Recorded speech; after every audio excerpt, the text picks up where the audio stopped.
Temta Abdul Kul Shi Wat Wuba Samus Shilpa Temta. Begin all things by first using the all. Rawat greetings. I am Hank Kalipona Kairiel.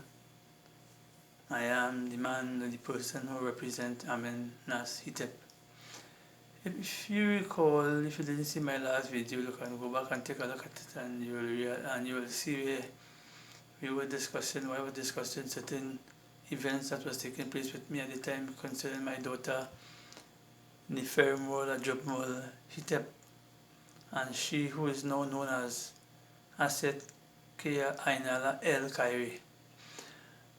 It was 140 days since I have not seen my daughter at that time, and I read out certain documents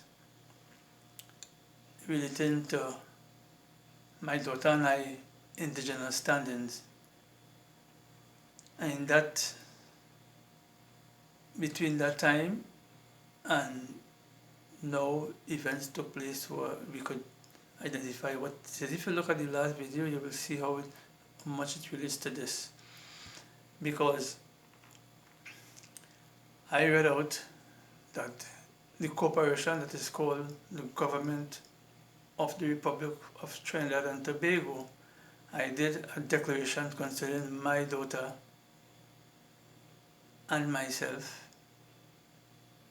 claiming legally that we are indigenous people. Indigenous meaning when the British came to this land, what is called Trinidad and Tobago, which was previously called Kairi, and they formed this corporation called the Government of Trinidad and Tobago. My ancestors were here, and I am a descendant of my ancestors, and I can prove that. So I am indigenous to here, as well as my daughter. And in that document I was stating that the government of the corporation called the Government of the Republic of Trinidad and Tobago, being indigenous, I am not, and my daughter is not a part of that corporation, because I am indigenous. I declared that document, and that document was given to Dr. Keith Christopher Rowley in 2019. I am indigenous, and my daughter is indigenous. On the 5th of August at 9 p.m. exactly, policy enforcers from the Freeport police station came into my house and kidnapped me. An indigenous man put me in their cuffs and carried me in their station and put me in their cell. An indigenous man.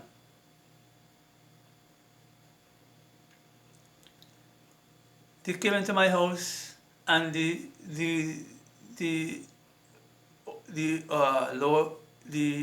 policy enforcer who was in charge, he's a Hindu. I asked for their name, or their names was 4 policemen with guns. The one who was in charge, he had on no mask. Walked into my sacred chamber in my room where I was in front of my ancestors. They didn't even want to give me chance or time to change into a proper attire. I left there, they put me off in cuffs with one shoe on my foot and I didn't even get my shoelace back. They gave me no names and number. They said they have a warrant for me. I asked them, I want to see the warrant, and that warrant, and I want to have a shot of it. They never read any warrant to me. Never. They never gave me their names and their number. I wasn't kidnapped from inside of my home. And I am asking, and I am saying, being indigenous as I am, and have rights under the United Nations Declaration of the Right of Indigenous People. It is the government or the corporate government of the Republic of Trinidad and Tobago has rights over the United Nations or the document that states the United Nations Declaration on the Rights of Indigenous People. Is that just a piece of paper?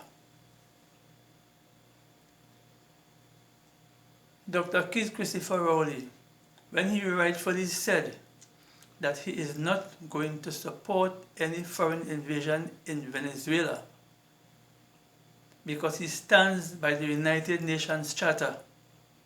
It is the same charter that indigenous people stands by. I have not seen my daughter today. It's 158 days. I was kidnapped and they told me I am owing, or I'm supposed to pay maintenance for my indigenous daughter. That's what I was told. My daughter, I have not seen. There's no communication with her mother, Debian Villarreal. Absolutely no cooperation. My daughter has been kidnapped. I was kidnapped. Indigenous people in Trinidad, if the policy enforcers or the government of the Republic of Trinidad and Tobago is doing this to indigenous people, that is genocide. Because I am, and my daughter is, indigenous, and she's not with her daddy. Something has to be done about that. I am calling on Dr. Keith Christopher Rowley. You have my documents. I am Ankh Kalipuna Kaire L, and you will see that it marks Amen Nas Hitep. And my daughter, I have documents concerning my daughter on behalf of my daughter. My daughter has been kidnapped. I have already been kidnapped by the policy enforcers from the Freeport police station. I laid my legal documents in the court of Shoguners. And in the court of Shoguners, I was transported to. After I left the Freeport police station, I was put in cuffs again by 2 female officers, put in the back of a vehicle, and carried to the Shoguners Magistrate Court. And when I explained or tried to explain to the magistrate with a female who I didn't get the name of, by the way, when I went back to the Freeport police station to ask for the officer's name that came and kidnapped me from my house, I haven't given any name. That's a different application I have to make to get their names. This is what they are doing to indigenous people here in Trinidad.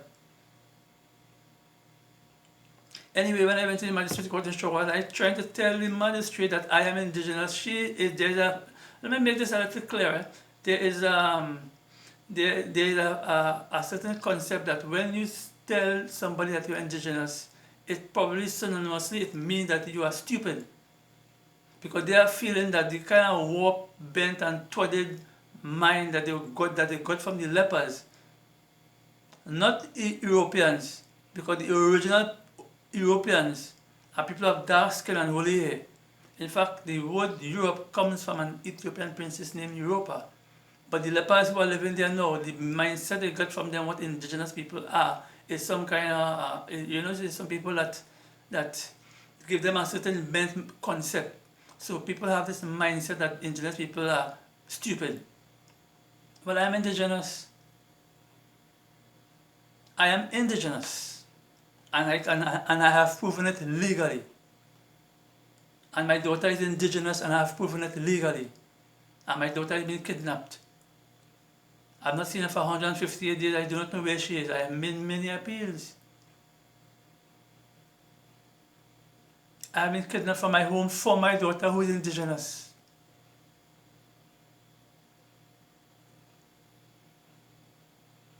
So, this is the case, this is the issue that took place from 140 days, and here I am again. And more videos will be forthcoming. my daughter has to go with her daddy. Why it is indigenous people should be forced to live a life that the corporation wants them to live it. Why they cannot be free to live their life as peaceful people as it is stated in the United Nations Declaration on the Right of Indigenous People. Why can't they live their life? It's like telling me, why can I not breathe fresh air? Why do I have to cover my face and my nose? Why cannot I breathe fresh air? I have to breathe air. And why should I be subject that I have to be whatever because I am not covering my nose when I was not covering my nose all the time? I will wear, and these are the policies that again, these are policies. These are just policies. Why an indigenous person is not free to walk the street without a mask? Or live their life peacefully as they were doing before these kidnappers came and kidnapped them, enslaved them. And it is trying to happen again. I am speaking because I am indigenous. Abid Gadur, Abid Gadur, Abid Gadur. White power, white power, white power.